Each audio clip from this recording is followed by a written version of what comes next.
semangat. Semangat. Alhamdulillah ya, kita sekarang bisa tatap muka di walaupun ini. Nah, sebelum mulai pembelajarannya, mari kita berdoa dimulai. Dipimpin oleh Rafi. Berdoa di dalam hati, mulai.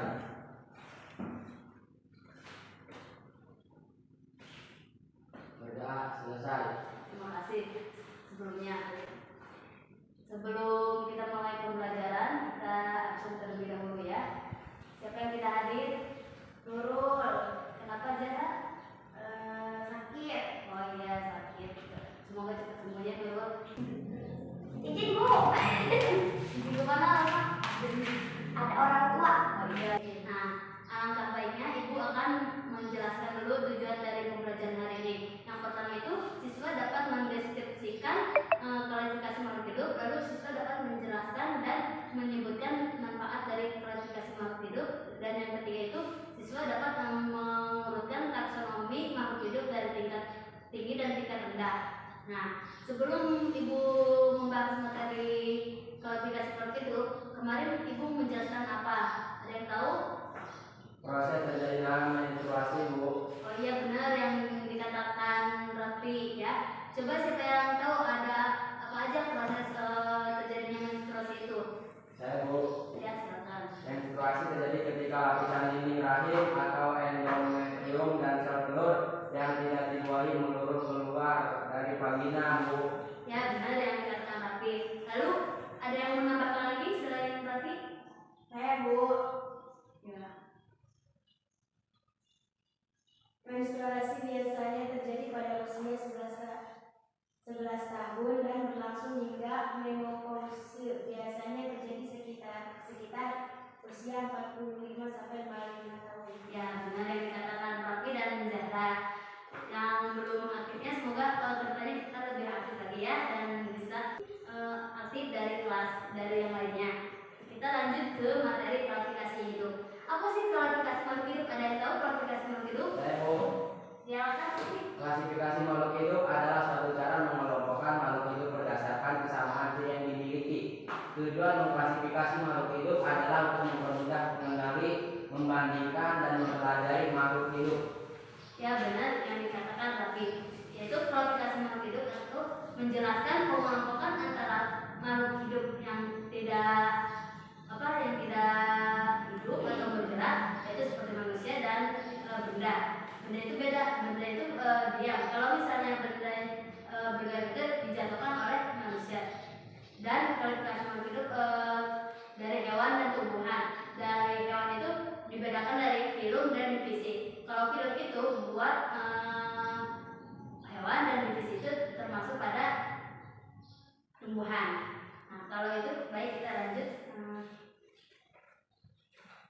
Ada ciri-ciri klasifikasi makhluk hidup itu banyak ya, ada yang bergerak, ada yang tidak bergerak, dan ada yang membutuhkan nutrisi. Membutuhkan nutrisi ini ada yang pada tumbuhan, hewan, dan manusia. Yang bergerak itu pada tumbuhan, manusia, dan hewan. Lalu ada yang bernapas. Bernapas itu kan berbeda-beda. Kalau manusia bernapas sebagai pada paru-paru, sedangkan hewan juga ada yang berbeda. Ada yang paru-paru dan ada yang insang. Lalu tumbuhan juga bernapas juga berbeda-beda. Ada yang dari fotosintesis atau dari akar. Berpendapat sebelum itu makhluk hidup itu ada apa saja? Dominan, Ya. kingdom, filum, class, auto, family, genus, spesies. Ya benar yang dikatakan Jata. Oke. Lalu Ibu di sini akan menjelaskan klasifikasi makhluk hidup itu apa sih ya? Klasifikasi makhluk hidup yaitu makhluk hidup antara macam tumbuhan dan makhluk hidup juga termasuk dalam kelompok besar. Sistem klasifikasi makhluk hidup ini saat ini digunakan berdasarkan yaitu sistem yang mengklasifikasikan antara makhluk hidup yang takson. Misalnya taksonnya itu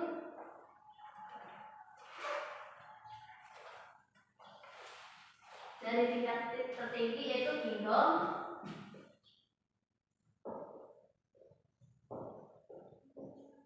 sehingga ke tingkat rendah yaitu spesies.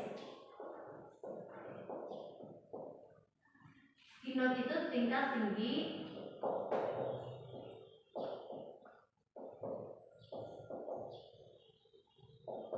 spesies tingkat rendah.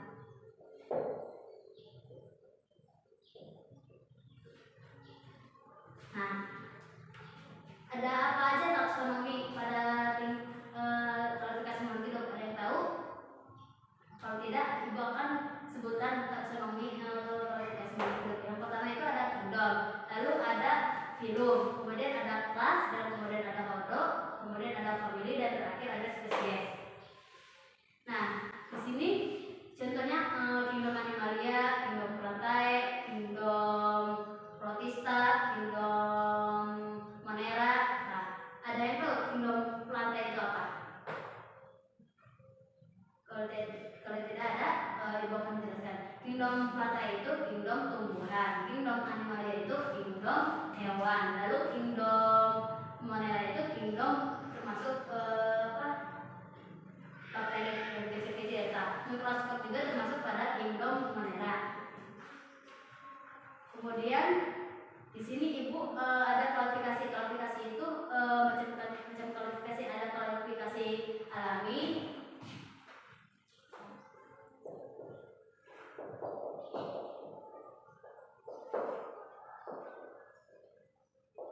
ada klasifikasi buatan,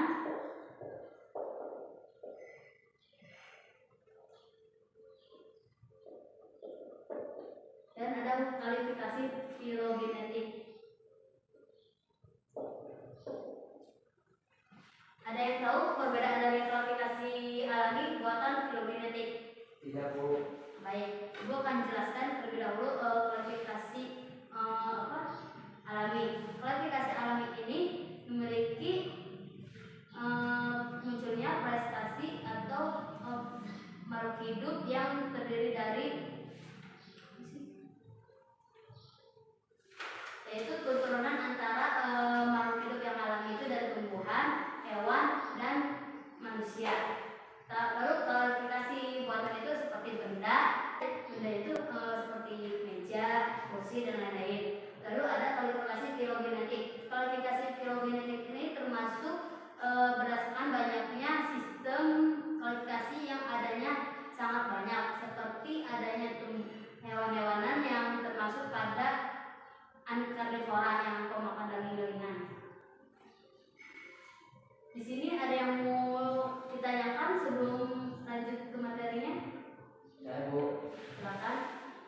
Apa itu takson dan bagaimana cara penyusunannya? Baik, terima kasih kepada Tapi. Nah, pengelompokan makhluk hidup itu berdasarkan dari ciri-cirinya. Lalu ada takson yang sudah dijelaskan. Takson itu diturunkan dari makhluk hidup yang tingkat tinggi dan ke tingkat rendah. Ya, sedikit persamaan dari takson ini memiliki yang paling tinggi, sedangkan atau itu memiliki banyak persamaan dari kelompok makhluk hidup. Sebelum ibu menjelaskan lebih lanjut dan lebih detail tentang klasifikasi makhluk hidup, kita pindah ke ruangan lab komputer. Baik, di sini ibu akan menjelaskan klasifikasi makhluk hidup ya. Yang pertama itu ada pengertian sistem klasifikasi hidup. Nah, sebelum dijelaskan ada yang paham? Enggak. Baik, ibu akan jelaskan. Sistem klasifikasi hidup itu pengelompokan makhluk hidup secara sistematis dan bertahap, yaitu ilmu yang mempelajari disebut taksonomi. Taksonomi itu tingkatan dari tingkatan tertinggi dan tingkatan ke tingkatan rendah, yaitu dipopuler oleh Carolus Linnaeus. Lalu ada jenjang taksonomi makhluk hidup. Yang pertama ada kingdom atau regnum, yaitu disebut juga dunia atau kerajaan. Lalu yang kedua itu filum dan divisi. Filum itu termasuk pada hewan dan divisi itu termasuk pada tumbuhan, yaitu disebut juga keluarga besar atau bagian-bagian dari keluarga makhluk hidup. Lalu ada klasis. Klasis itu kelas, yaitu termasuk pada makhluk hidup. Makhluk hidup itu termasuk kelas apa? Misalnya pada hewan itu ada karnivora, ada yang memakan daging, ada yang makan tumbuhan, dan ada yang memakan dua-duanya. Lalu ada ordo. Ordo itu bangsa. Lalu ada famili. Famili itu suku. Lalu ada genus, genus itu marga, dan yang terakhir ada spesies yaitu jenis. Kemudian ada contoh, contohnya itu kingdom. Kingdom itu termasuk hewan. Lalu filum, filumnya itu cerdata. Lalu subfilumnya itu vertebrata. Kemudian ada kelas itu mamalia. Kemudian ada ordo yaitu karnivora. Kemudian ada famili Canidae. Lalu ada genusnya Canis. Terakhir ada spesies yaitu Canis familiaris. Kemudian ada contoh klasifikasi makhluk hidup, yaitu yang pertama ada kingdom. Kingdomnya itu perantai atau tumbuhan. Lalu ada divisi. Divisi itu spermatozoa. Lalu ada kelasnya Angiospermae. Lalu ada ordo yaitu Leguminosae. Lalu ada famili yaitu Papiliosae. Lalu ada genus Phaseolus. Lalu ada terakhir spesies yaitu Phaseolus vulgaris.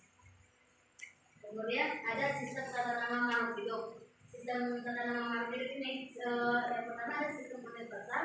Lalu yang kedua ada menggunakan bahasa Latin. Lalu yang ketiga ada menggunakan sistem tata nama banda atau disebut juga binomial nomenclature, yaitu di mana terdiri dari dua kata atau kata satu yang merupakan nama genus dan kata kedua yaitu nama spesies yang itu dicetak miring atau digarisbawahi terpisah. Kemudian yang ketiga itu kata yang diawali huruf besar atau kata yang diawali huruf kecil semuanya. Kemudian ada 4 klasifikasi. 4 klasifikasi ini mempermudah mempelajari makhluk hidup. Lalu ada mengenal berbagai spesies makhluk hidup. Lalu ada mengetahui keanekaragaman hayati. Kemudian yang terakhir ada mempermudah cara pelestarian makhluk hidup. Lalu ada alternatif sistem klasifikasi. Yang pertama ada sistem klasifikasi sederhana, yaitu ada manfaatnya. Manfaatnya itu seperti obat, pangan, hias. Kemudian ada tempat hidup, yaitu air, darat, dan lembah. Kemudian ada ukuran. Ukuran itu ada herbak, semak, batu, pohon, dan semak. Bedanya semak sama semak. Alat gerak. Yang terakhir alat gerak, yaitu sirip, sayap, kaki. Lalu ada yang kedua sistem dua kingdom. Sistem dua kingdom ini memiliki bersifat antara tumbuhan dan hewan, yaitu perantai bersifat autotrof dan animalia bersifat heterotrof. Kemudian ada sistem tiga kingdom. Sistem tiga kingdom ini memiliki ada perantai, animalia, dan protista. Protista itu termasuk pada bakteri. Perantai itu tumbuhan, animalia hewan. Lalu makhluk hidupnya itu nekrotrofis digolongkan dalam kingdom protista. Kemudian ada sistem 4 kingdom. Sistem 4 kingdomnya ada perantai, animalia, protista, dan monera. Monera ini dipisahkan dari protista karena sifatnya yang prokaryotik. Seperti contohnya mikroskop, yaitu meneliti hewan makhluk hidup yang terkecil, yaitu seperti bakteri, kayak gitu ya. Yang kelima ada sistem 5 kingdom, yaitu monera, protista, perantai, animalia, dan bumi. Bumi ini dipisahkan dari perantai karena sifatnya yang heterotrof. Kemudian ada sistem 6 kingdom. Sistem 6 kingdom ini ada animalia, perantai, bumi, protista, bakteria, dan archaebacteria. Yaitu monera dibagi 2 kingdom. Ada archaebacteria lebih mirip makhluk hidup eukaryotik. Kemudian kingdom monera meliputi semua makhluk hidup atau organisme yang prokaryotik bersel satu dan mikroskopis. Contohnya itu semua bakteri dan gangga-gangga hijau atau biru. Misalnya itu Mostoka dan Anabaena. Lalu ada kingdom bumi. Kingdom bumi itu seperti jamur ya. Ada memiliki ciri eukaryotik, tidak berprofil sehingga tidak berfotosintesis seperti jamur dan jamur tiram, jamur yang disifat itu termasuk kingdom bumi dan lain-lainnya. Kemudian ada kingdom protista, yang itu sebagai bagian besar terdiri atas organisme yang bersel satu eukaryotik umumnya sudah memiliki ciri-ciri seperti tumbuhan dan hewan. Contohnya itu Euglena dan Paramecium. Lalu ada kingdom plantae.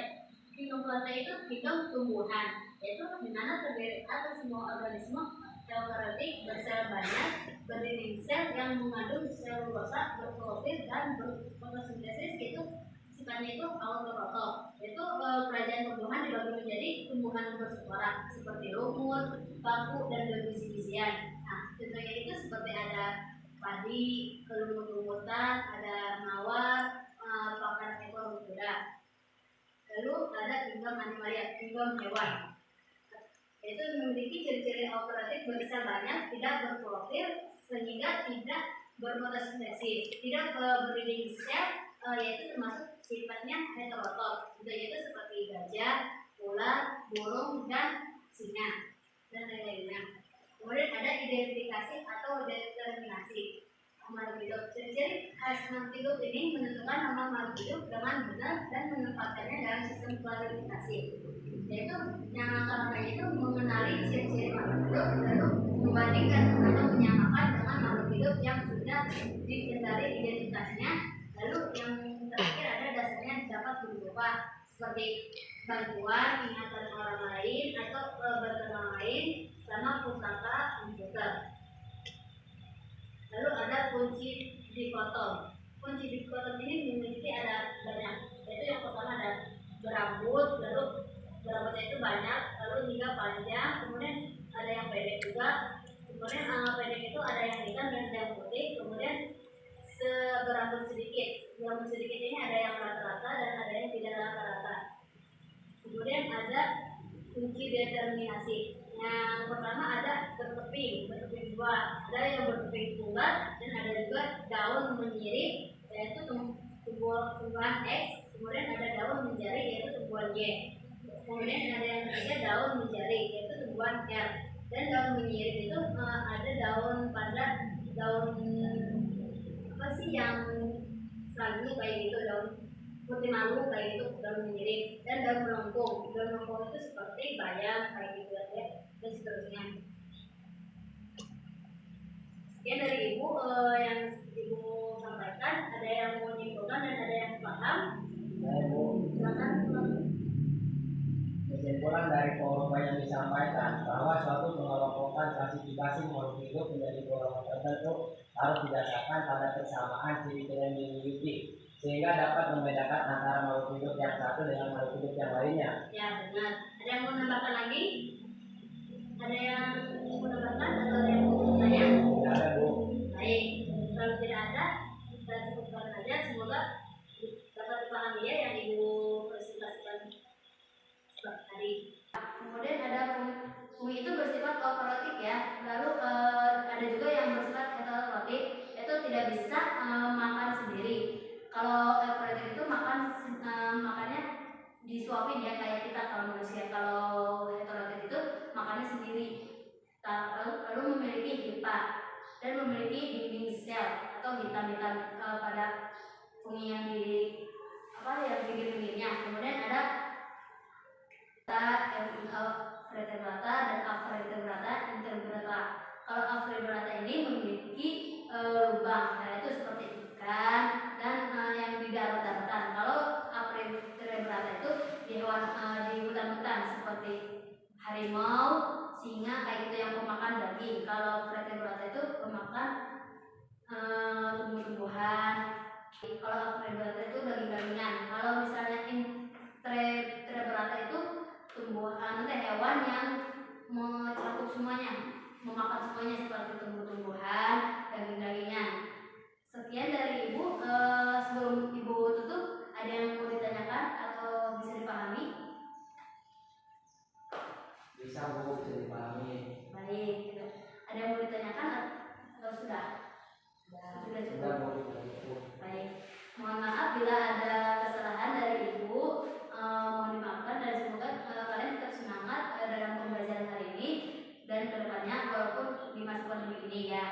Nah, sekarang kalian berkelompok dan cari tumbuhan-tumbuhan yang termasuk kingdom 6 kingdom, yaitu plantae, animalia, protista, monera, plantae yang termasuk pada tumbuh-tumbuhan paku dan tumbuh-tumbuhan biji.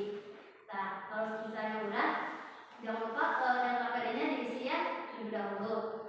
Terus untuk pelajaran hari ini kita tutup dengan alhamdulillah dan pimpin doa oleh Rafiq.